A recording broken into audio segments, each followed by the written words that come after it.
Gudipalli reservoir నిర్మాణంపై ప్రజలతో చర్చించిన తర్వాతే ముందుకెళ్తామని రాష్ట్ర బీసీ సంక్షేమ శాఖ మంత్రి సవిత అన్నారు.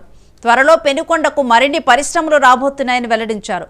శ్రీ సత్యసాయి జిల్లా పెనుకొండ నియోజకవర్గంలో ఆమె పర్యటించారు. నియోజకవర్గంలో మండలాల వారీగా జరుగుతున్న అభివృద్ధిపై చర్చకు సిద్ధమని మంత్రి సవిత సవాల్ విసిరారు. గుడిపల్లి గ్రామం నుంచి తుంగోడు వరకు చేపట్టిన 2,80,00,000 బీటీ రోడ్డు నిర్మాణానికి మంత్రి సబిత భూమి పూజ చేశారు. ఇక సోమందేపల్లి మండలంలో జాతీయ ఉపాధి హామీ పథకం కింద 4,50,00,000తో సీసీ రోడ్లు, కాలువలు, 40 గోకులం షెడ్లు నిర్మించామన్నారు. గుడిపల్లి రిజర్వాయర్తో ఎలాంటి ఇబ్బందులు రానివ్వమని మంత్రి స్పష్టం చేశారు. హిందూపురం ఎమ్మెల్యే బాలకృష్ణ అధికారులతో కలిసి గుడిపల్లి రిజర్వాయర్ నిర్మాణంపై చర్చిస్తామన్నారు.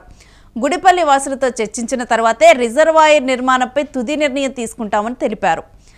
సీఎంఆర్ఎఫ్ కింద గుడిపల్లి పంచాయతీలో 35 లక్షలు వెచ్చించి అభివృద్ధి పనులు కూడా చేపట్టినట్లుగా కూడా విషయాన్ని గుర్తు చేశారు.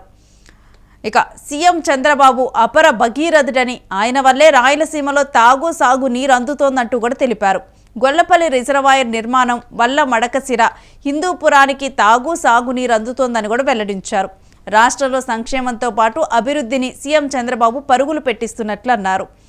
ఇక కూటమి ప్రభుత్వం ఏర్పడిన 18 నెలల్లో పెనుకొండ నియోజకవర్గంలో ఎన్నో అభివృద్ధి పనులు చేపట్టినట్లుగా తెలిపారు.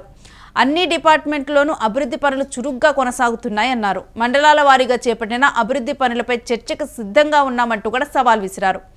అర్హులైన పేదలందరికీ రాజకీయాలకు అతీతంగా సంక్షేమ పథకాలను అందజేస్తున్నామన్నారు.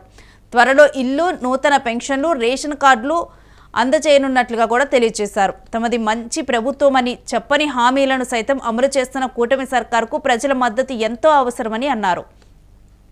సోమందేపల్లి మండలంలో 2014-19 మధ్య 8 రోడ్ల నిర్మాణానికి నిధులు మంజూరు చేసిన విషయాన్ని గుర్తు చేశారు.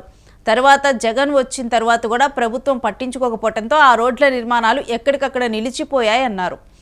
కూటమి ప్రభుత్వం రాకతో ఆ రోడ్ల నిర్మాణానికి కదలిక వచ్చిందని, వచ్చే మార్చి నాటికి పూర్తి చేస్తామని కూడా మంత్రి సవిత ఈ సందర్భంగా తెలిపారు.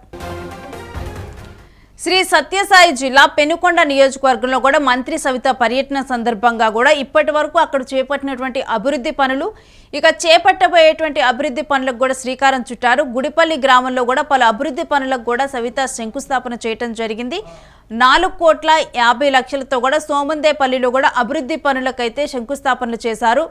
గుడిపల్లి రిజర్వాయర్తో కూడా ఎవరికి నష్టం రానివ్వమంటూ కూడా అందరి అభిష్టం మేరకు కూడా ఈ రిజర్వాయర్ అంతా కూడా ముందుకు కదులుతున్నట్టు కూడా సవిత మాట ఇచ్చారు.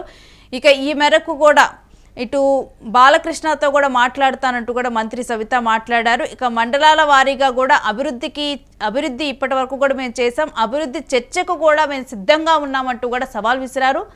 మరోవైపు రాయలసీమకు సాగునీరు అందుతుందంటే కూడా అది చంద్రబాబు వల్లే, ఆయన చేపట్టినటువంటి సంక్షేమ కార్యక్రమాల వల్లే, ఆయన ఒక అపర భగీరథుడిలాగా ఈ విధంగా కూడా రాయలసీమకు సాగునీరు ఇవ్వటంలో కూడా కట్టుబడి ఉన్నట్లుగా కూడా సవితనైతే మాట్లాడటం అయితే జరిగింది. ఇక గుడిపల్లి గ్రామంలో కూడా పలు అభివృద్ధి పనులకైతే ఆమె శ్రీకారం చుట్టడం అయితే జరిగింది.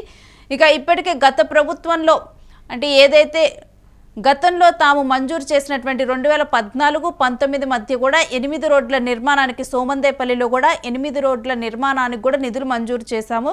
తర్వాత జగన్ ప్రభుత్వం వచ్చిన తర్వాత కూడా ఆ విషయాలు ఏమీ కూడా పట్టించుకోలేదు. అందుకనే ఆ రోడ్ల నిర్మాణాలన్నీ కూడా ఎక్కడికక్కడ నిలిచిపోయాయంటూ కూడా, ఇక ఇప్పుడు కూటమి ప్రభుత్వం వచ్చాక కూడా ఆ నిర్మాణ పనుల్లో కూడా కదలిక వచ్చిందని, వచ్చే మార్చి నాటికి కూడా ఈ రోడ్లు పూర్తవుతాయంటూ కూడా మంత్రి సవిత తెలిపారు.